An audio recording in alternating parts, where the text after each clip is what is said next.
What is the best way to connect your GT6 to your amp?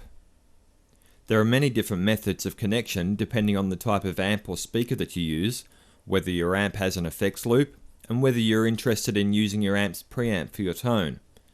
Let's look at this in some more detail. This example shows the connection to an amp without an effects loop. Unfortunately, the only way to do this is to run a speaker cable from the left output of the GT6 to the input of your amp. From here, try to set the amp's tone as clean and flat as possible. Flat means no EQ colorization. Compare the sound by plugging your guitar into the amp directly. If your amp has an effects loop, run a cable from the left output of the GT6 to the FX return of your amp.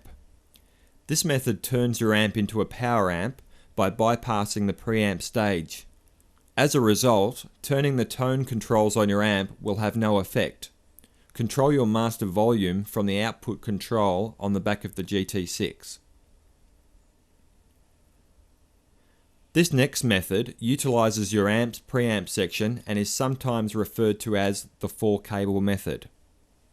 First, run a speaker cable from the GT6's effects send to your amp's front input.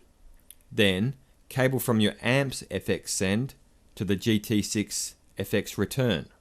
And lastly, cable from the GT6's normal output to your amp's FX return. Your guitar should be plugged into the guitar input on the GT6. For this setup, you will need to set the overdrive distortion module to external, as described in the external devices section of this tutorial. Using the 4-cable method will allow you to use the tone controls and preamp section of your amplifier.